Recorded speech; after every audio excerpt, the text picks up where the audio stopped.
Welcome students, welcome to your online study classes. In this video, we will discuss the questions, exercise questions of your book, that is NCERT. This session is for class 10 subject science, physics, chapter 10 प्रकाश परावर्तन तथा अपवर्तन. Students, इस chapter के NCERT के अभ्यास के प्रश्नों को इस सेशन में आज हम हल करेंगे. ये जितने भी टॉपिक्स हैं स्टूडेंट्स, ये हमने पिछली वीडियोस में डिस्कस कर लिए हैं. तो आशा है कि आपको ये सब समझ में आए होंगे. यदि आपको नहीं समझ में आए हैं तो आप उसको फिर से देखें, समझें. कोई डाउट क्वेश्चंस हो तो ज़रूर पूछें. तो आइए डिस्कस करते हैं. पहला क्वेश्चन, ये NCERT का फर्स्ट क्वेश्चन जो आपकी बुक में है. तो देखिए, पहला क्वेश्चन है, निम्नलिखित में से कौन सा पदार्थ लेंस बनाने के लिए प्रयुक्त नहीं किया जा सकता है. ऑप्शन है जल, कांच, प्लास्टिक, मिट्टी. तो इसका सही आंसर है मिट्टी. मिट्टी का प्रयोग नहीं किया जा सकता है. नेक्स्ट क्वेश्चन है, किसी बिंब का अवतल दर्पण द्वारा बना प्रतिबिंब आभासी, सीधा तथा बिंब से बड़ा पाया गया है. वस्तु की स्थिति कहाँ होनी चाहिए. तो अवतल दर्पण के केस में केवल और केवल जब वस्तु फोकस बिंदु और ध्रुव P के बीच हो, तब वस्तु का सीधा और आभासी प्रतिबिंब और वस्तु से बड़ा प्रतिबिंब प्राप्त होता है. तो इसका सही आंसर होगा डी, दर्पण के ध्रुव तथा मुख्य फोकस के बीच में. स्टूडेंट्स, आइए अगले क्वेश्चन की ओर बढ़ते हैं. नेक्स्ट क्वेश्चन है, किसी बिंब का वास्तविक तथा समान साइज का प्रतिबिंब प्राप्त करने के लिए बिंब को उत्तल लेंस के सामने कहाँ रखें. तो इसका आंसर है फोकस दूरी की दुगनी दूरी पर, यानी कि वक्रता केंद्र पर. जी हाँ, वस्तु का प्रतिबिंब समान साइज का तभी मिलता है जब वस्तु वक्रता केंद्र पर रखी हो. स्टूडेंट्स, आगे आते हैं, अगला क्वेश्चन समझते हैं. क्वेश्चन नंबर 4, किसी गोलीय दर्पण तथा किसी पतले गोलीय लेंस दोनों की फोकस दूरियां -15 सेंटीमीटर हैं. दर्पण तथा लेंस दोनों संभवतः हैं. तो बताइए, दोनों ही अवतल दर्पण है या उत्तल दर्पण है, या फिर दर्पण अवतल है और लेंस उत्तल, या फिर इनका अपोजिट, दर्पण उत्तल या लेंस अवतल. तो दोनों ही अवतल हैं. लेंस भी अवतल और दर्पण भी अवतल, क्योंकि उनकी फोकस दूरियां ऋणात्मक दी गई हैं. स्टूडेंट्स, आगे बढ़ते हैं. अगला क्वेश्चन है, किसी दर्पण से आप चाहे कितनी भी दूरी पर खड़े हों, आपका प्रतिबिंब सदैव सीधा प्रतीत होता है. दर्पण कौन सा है. देखिए, इस क्वेश्चन में बहुत से बच्चे उत्तल दर्पण लगा लेते हैं, लेकिन वो समतल दर्पण को भूल जाते हैं. समतल दर्पण, जिसमें हम डेली सुबह अपना चेहरा देखते हैं, उसमें भी सीधा प्रतिबिंब प्राप्त होता है. तो इसका आंसर होगा या तो समतल या फिर उत्तल, दोनों ही होंगे. तो इसमें दोनों का ऑप्शन है, दोनों का ऑप्शन दिया नहीं है. देखिए, ऑप्शन डी. तो इसका ऑप्शन डी सही होगा. तो दोनों में से कोई भी हो, समतल या उत्तल, प्रतिबिंब सीधा ही रहेगा. नेक्स्ट, आगे बढ़ते हैं. क्वेश्चन 6, किसी शब्दकोश, देखिए डिक्शनरी को हिंदी में कहते हैं शब्दकोश. हाँ, किसी शब्दकोश में पाए गए छोटे अक्षरों को पढ़ते समय आप निम्नलिखित में से कौन सा लेंस पसंद करेंगे. तो ज़रा सोचिए, इसका आंसर क्या होगा स्टूडेंट्स. जी, इसका आंसर है 5 सेंटीमीटर फोकस दूरी का उत्तल लेंस का यूज़ करेंगे. क्योंकि स्टूडेंट्स, जो उत्तल लेंस होता है वो वस्तु का बड़ा प्रतिबिंब बनाता है. और किस स्थिति में, जब वस्तु फोकस बिंदु और प्रकाशिक केंद्र O के बीच हो, और प्रतिबिंब सीधा भी होता है और वस्तु से बड़ा भी होता है, आभासी प्रतिबिंब होता है. तो ये स्थिति है ऑप्शन सी. ऑप्शन सी सही है। ठीक है स्टूडेंट्स, तो कंफ्यूज नहीं होना, यहाँ उत्तल लेंस है, उत्तल लेंस वाला सही है। और 5 सेंटीमीटर। आगे बढ़ें।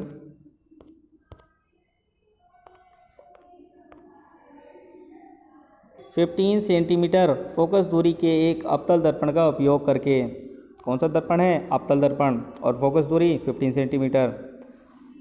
इस जानकारी को याद रखें। हम किसी बिंब का सीधा प्रतिबिंब बनाना चाहते हैं। अवतल दर्पण से तो हमेशा उल्टा ही प्रतिबिंब मिलता है, सिर्फ और सिर्फ एक कंडीशन को छोड़ के, जब वस्तु फोकस बिंदु F और ध्रुव P के बीच हो। तो केवल लास्ट की स्थिति 6, इस स्थिति में ही वस्तु का सीधा और वस्तु से बड़ा प्रतिबिंब प्राप्त होता है। आगे बढ़ते हैं। और कहा गया है बिंब का दर्पण से दूरी का परिसर मीन्स रेंज क्या होनी चाहिए? प्रतिबिंब की प्रकृति कैसी हो? प्रतिबिंब बिंब से बड़ा अथवा छोटा होगा। इस स्थिति में प्रतिबिंब बनने का एक किरण आरेख बनाइए। तो स्टूडेंट्स, मौखिक तौर पर अगर हम इसका आंसर देना चाहें तो मौखिक तौर पर यह होगा कि वस्तु फोकस दूरी F तथा ध्रुव P के बीच में होनी चाहिए। इट मीन्स इसकी जो परिसर है वो ध्रुव से 15 सेंटीमीटर के दायरे में होना चाहिए, यानी कि 15 सेंटीमीटर से कम। तो स्टूडेंट्स, आइए इसको समझते हैं किस प्रकार से हम लिख करके कर सकते हैं। फ्रेंड्स, इस प्रकार से आपको प्रश्न नोट करके उसका आंसर लिखना होगा। तो यहाँ देखिए, इसमें लिखा है यदि वस्तु को, हाँ ठीक है। तो आइए स्टूडेंट्स देखिए, इसके प्रश्न के उत्तर के लिए आपको लिखना होगा यदि वस्तु को अवतल दर्पण के ध्रुव तथा नाभि, यानी कि किसका क्या कहा गया है, मीन्स वक्रता केंद्र, तो वक्रता केंद्र के मध्य स्थिर यानी कि फोकस बिंदु, तो आपको सीधा लिखना है ध्रुव P तथा F के बीच में यदि वस्तु को रख दिया जाए तब सीधा प्रतिबिंब बनता है। तो इस तरीके से अतः वस्तु को अवतल दर्पण से 15 सेंटीमीटर की दूरी पर रखना होगा। कहीं भी हम वस्तु को रख सकते हैं इस दूरी पर। तो इसका जो परिसर होगा वो 15 सेंटीमीटर से कम होना चाहिए। उसके बाद स्टूडेंट्स देखिए, इसमें एक और जानकारी पूछी गई है कि इस स्थिति में जो प्रतिबिंब है, प्रतिबिंब की प्रकृति कैसी होगी?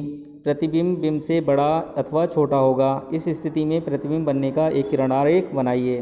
किरण आरेख आप स्टूडेंट्स ये वाला किरण आरेख बना सकते हैं जो आपने पहले भी बनाया है।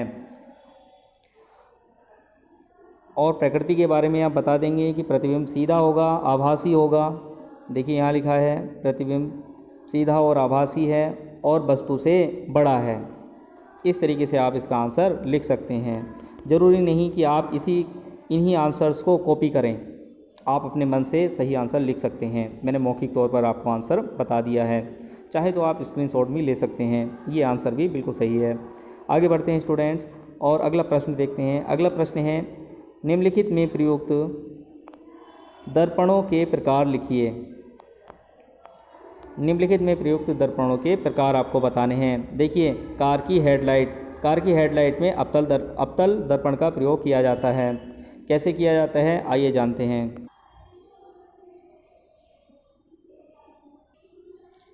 स्टूडेंट्स, इस केस में जब वाहनों के बल्ब के आगे अवतल दर्पण का प्रयोग किया जाता है तो बल्ब से आने वाली प्रकाश की किरणें मुख्य अक्ष के समांतर हो जाती हैं और ये प्रकाश किरणें ज़्यादा दूर तक जा पाती हैं। इसी कारण से हम वाहनों की हेडलाइट में अवतल दर्पण का प्रयोग करते हैं। यदि आप चित्र आप बना सकते हैं और नहीं चाहें सीधे भी इसका आंसर लिख सकते हैं। तो आइए आगे बढ़ते हैं। देखिए, अगला क्वेश्चन है फ्रेंड्स, अगला क्वेश्चन क्या है कि वाहनों की साइड मिरर या फिर पार्ट्स या फिर पश्च दृश्य दर्पण के रूप में कौन सा लेंस दर्पण का यूज़ किया जाता है? दर्पण है उत्तल दर्पण, क्योंकि उत्तल दर्पण में हमेशा ही वस्तु का सीधा प्रतिबिंब बनता है। और यदि अगर सीधा प्रतिबिंब ना बने, उल्टा प्रतिबिंब बने तो ड्राइवर कंफ्यूज हो जाएगा। तो इसलिए हम उसमें अवतल लेंस दर्पण का प्रयोग नहीं कर सकते। उसमें जो दर्पण यूज़ होगा वो होगा उत्तल दर्पण। ठीक है स्टूडेंट्स, आगे बढ़ते हैं। नेक्स्ट है सौर भट्टी के लिए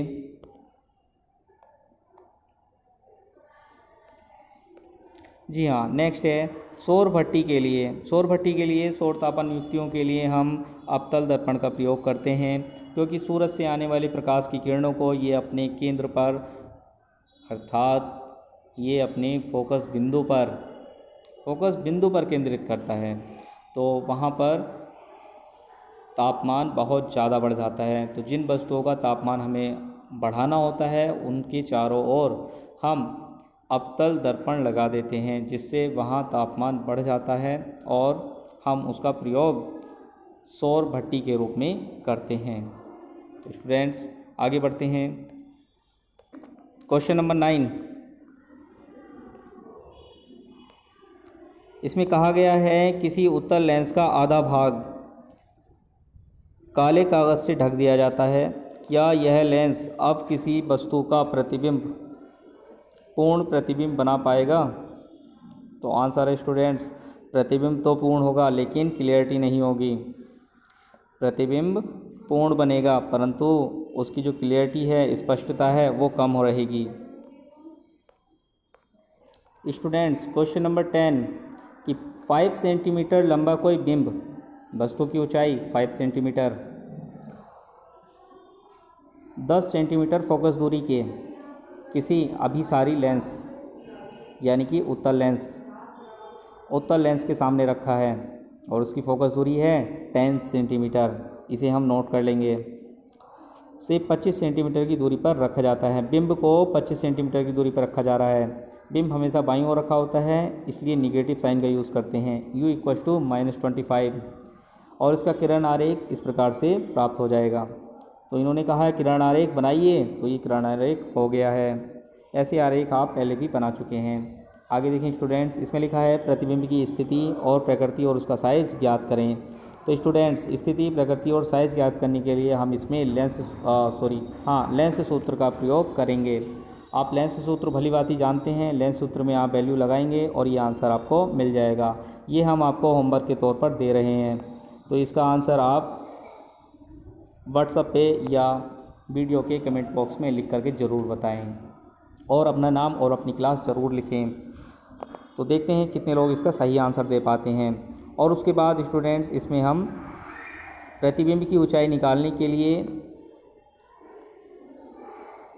आवर्धन सूत्र का प्रयोग भी करेंगे। तो ऐसे बहुत से प्रश्न और उदाहरण हम पहले कर चुके हैं, तो ये आपके होमवर्क के तौर पर है, आप इसका आंसर ज़रूर बताएं। तो सेशन को यहीं तक रखते हैं और किसी भी डाउट और क्वेरी के लिए आप हमसे व्हाट्सएप पे या फिर कमेंट बॉक्स में अपनी नाम और क्लास के साथ संपर्क कर सकते हैं। जय हिंद, जय भारत।